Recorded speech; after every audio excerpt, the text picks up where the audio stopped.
All right, in Enfield, North Carolina, they passed a resolution saying you got to take down a Confederate monument. Mondale Robinson decided, yeah, I can do that. He decided to go do it himself personally. We're talking to Mondale in a second, but first I want to show you the video of him demolishing the monument. I love this. Yo, it's time for this monument to come down. People voted. I tried with a hammer, that wasn't enough. So now here come the tractors. Drive it down. Yes, sirs. Yes, sirs. Yes, sirs. Death to the Confederacy around here. Push that little one over too, bro. All of it. Not in my town, not on my watch. Not in my town, not on my watch. Not in my town, not on my watch. Just like that. Just like that. Well, it is his town because Mondale is the mayor of Enfield, North Carolina. He's also the principal of Black Male Voter Project. We'll talk about both those things. Mondale, welcome. Thank you. It's good to be back, Jake. How are you? I'm awesome. I'm better now that I watched that video.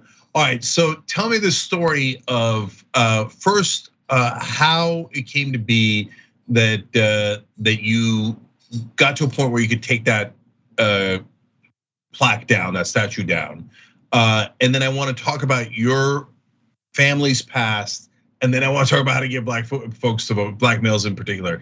But so let's start with the monument. What happened? So actually, this is more than 2 years in the making, Jake. Even before I was mayor, the last board had actually voted. Majority of the last board voted to take this monument down 2 years ago in 2020. But what happened was somehow those minutes disappeared from the meeting and from the record. So before I tore it down, we actually took it back to the board on August the 15th to vote on it again. And what happened was the 4 black Democrats in our town, which is more than 90% black, voted to tear it down, and the 1 white Republican voted to keep it. But in that conversation, the white Republican who said we should keep the monument and shouldn't tear it down, he said, turn the monument down would cost the town $20,000. I said, oh, don't worry about that. I've already talked to somebody with a truck that can take it to the dump as soon as I take it down the night after this meeting's over, and it won't cost the town anything because I'll pay for it. So that happened, but the meeting actually was a 3-hour meeting, so I didn't get to take it down that night. But that following Sunday, the person who had the truck to take it to the dumpster was available. I went out there and I tore that sign down. Problem solved. Problem solved. Didn't cost $20,000 at all. Okay, and one of my favorite lines was, "I tried it with a hammer." So now people caught feelings. I mean, everybody just saw the video. A giant Confederate flag in the middle of a town. By the way, in the South, that's 90% black. So who caught feelings and why and what they do? Well, I would like to be, I'm not trying to be coy, but white racists caught feeling. And the reason they caught feeling is because they try to make this into a veterans monument. I find that extremely ironic because that monument has been sitting in Enfield, North Carolina since 1928. World War II had not been fought then. The Gulf War had not been fought then. Korean War, the Vietnam War, none of those wars had been fought when that monument was placed in Enfield. The main purpose, the original intent of that monument was to honor Confederate veterans. I find it impossible to believe that you can honor Confederate veterans and US veterans, those are not the same things, on the same monument. Also, you cannot disregard the original intent. So the people that caught feelings said they were catching feelings in honor of veterans, but their response was never about the military. Their response was about, racial epithets or me being a POS, et cetera, et cetera. All of the racial things that you experience or would expect from white nationalists once they've been hurt. Yeah, no, look, there's no excuse whatsoever because look, the Americans fought a lot of enemies: Al Qaeda, the Nazis, the Confederacy. But of all those enemies, the one that killed the most Americans was the Confederacy. This is true. And so Nazis killed way more people overall, but they killed less Americans. So if there was a statue of that had a swastika on it in the middle of it, and say, what? Later we added World War II veterans from America. It's just a swastika sitting in the middle of a 90% Jewish town. No one would tolerate it, and rightfully so, right? So there's no reason to tolerate the loser traitors of the Confederacy. But the only reason that people still defend it is because they're racist. It's that obvious. Yeah, it's not complicated. It's not complicated at all, Jake. And what's so funny about it is there's usually 2 or 3 arguments that people try to make. None of them are real, right? It's all about northern states' aggression or about state rights, but none of that's true. Mississippi, Georgia, South Carolina, and Texas were extremely clear when they seceded from the United States why they were doing it. It was 2 reasons: northern states not enforcing the Future Slave Act, and northern states' hostility towards the institution of slavery. Mississippi went a state further and said because black people's skin color was so dark that God made them just for one reason, and that was to be the slave. This is written in their secession documents. And the reason we know it's not about seceding from the Union was not about Southern heritage or Northern aggression or state rights is because in the Confederacy States of America's Constitution, they actually said any state that joins the Confederate cannot outlaw slavery. That means you're overriding or superseding state rights. So anybody that's trying to do anything fanciful with history or rewrite history is doing just that. And I thought, if you consider everything the Confederacy stood for, plus the epigenetics, the hurt that goes in, that's passed down from people, grandparents and ancestors, then I was not for black children being hurt or harmed anymore from this, this reminder that we were subclass or seen as subpar or even cattle. Those are all devastating points, by the way, and so those are indisputable. But I also want to talk about your personal experience, because people think, oh well, yeah, but the Confederacy. By the way, it's my favorite excuse out of all those is the Northern aggression. Last time I was in Charleston, South Carolina, me and my friends toasted to Northern aggression. Made sure everybody at the bar heard us, because if it was true that it was Northern aggression that freed the slaves, then God bless Northern aggression.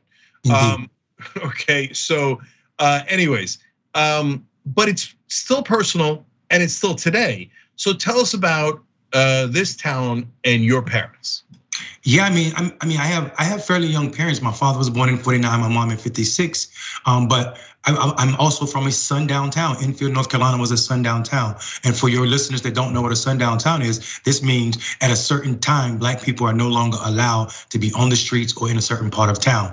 This was the case in Enfield. When all the stores closed at 9 p.m., black people were forced to be out of downtown. And if they weren't, they would be sprayed by fire hose or something worse. My mom and dad had this experience of being sprayed by fire hose for being nothing but black in downtown. And my father had even more trauma associated with his experience in Enfield, being that he got a felony conviction for defending himself and family members against a white man who hit him. And what happened was, the Klan, the sheriff, thank God the local sheriff told him he needed to get out of town because the Klan were planning on killing him. And he had to run, but when he came back, he did get a felony conviction for that. And that felony followed us my entire life. It's part of the reason I am who I am today. And also it showed me a childhood of extreme poverty because my father was plagued by that felony and where he could and couldn't work because of that. Yeah, when they tell you after your parents have gone through that, and God knows all the things you've gone through, that you're not allowed to bring down a Confederate statue in your town that's 90% black and that you're the mayor of. How does that feel?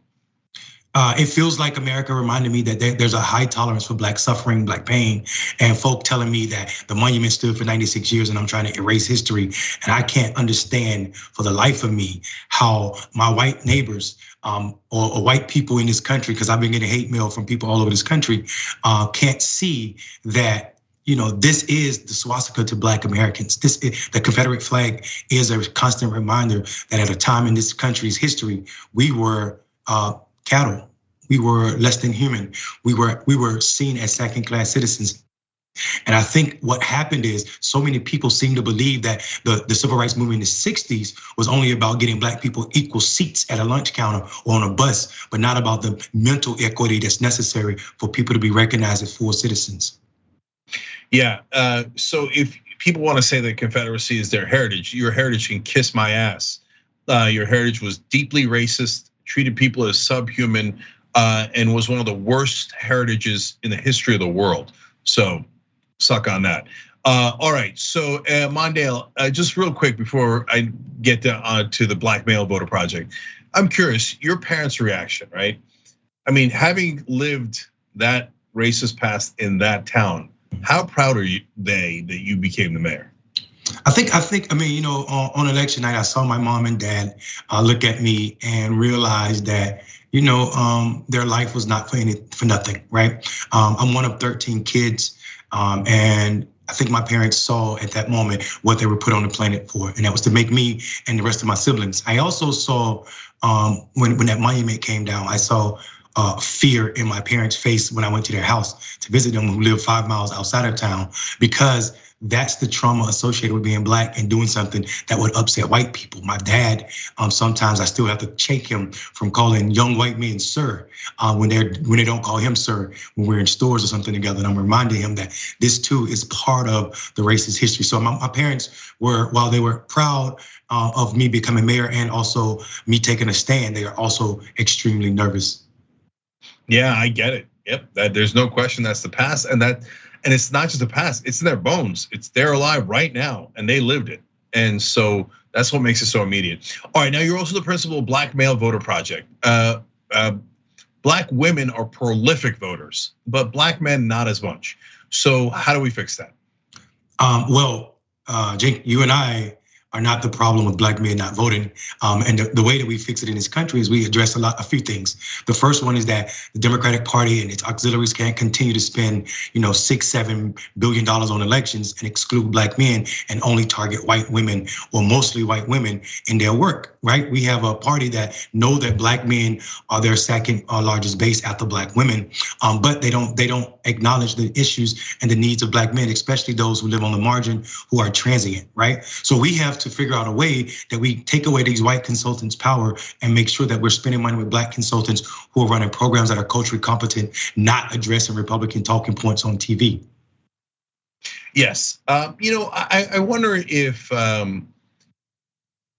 we were more explicit, if it would help, right? So for example, Republicans say to their donors on TV, we're gonna deliver giant tax cuts for you guys. And they do, Bush gave them $4 trillion, Trump gave them $2 trillion, and they brag about it, right? What if we were half as explicit as the Republicans and said, hey, you know what? You could, if you vote, you can actually use the government to, instead of funding trillions of dollars to the bankers, we could fund, you know, projects for us. Indeed, and I think, you know, I think the problem is, like, we know, Jink, that the people that are super voters, a person who votes every election, is not a super voter by mistake or because they got some kind of moral compass. It's actually the amount of resources that's spent on certain voters make them certain voters, make them super voters. And the problem is that resource is not being spent on Black voters. This is why Iowa votes more than the Democrats in Iowa vote more than the Democrats in Mississippi. It's because the Democrats make a conscious decisions to put themselves around white voters, even though they've not won the majority of white voters in national elections in more than 40 years. So what we need is more resources spent not to be transactional with Black men, and also understand that there are no apolitical Black men in this country. There are no apathetic Black men in this country. There are a lot of Black men in this country that have a level of antipathy that is real and palpable, and it's directly related to 152 years of voter suppression tactics. And unless we are acknowledging the lessons from Maslow that says people that don't have their basic needs met can't think about things that are self-actualization. And the way we present polls and voting to Black men in this country is just that, self-actualization, something that poor people don't have time to do because it's not addressing the issues that's plaguing them. Yeah, we'll have to do it another time too and talk about that history of voter suppression, because it is really interesting and goes right to right now. But everybody go help out, blackmalevoterproject.org, blackmalevoterproject.org. We'll have the link down below too. Mayor Robinson, great to have you here. We appreciate it. It's always good to be with you, brother. Peace.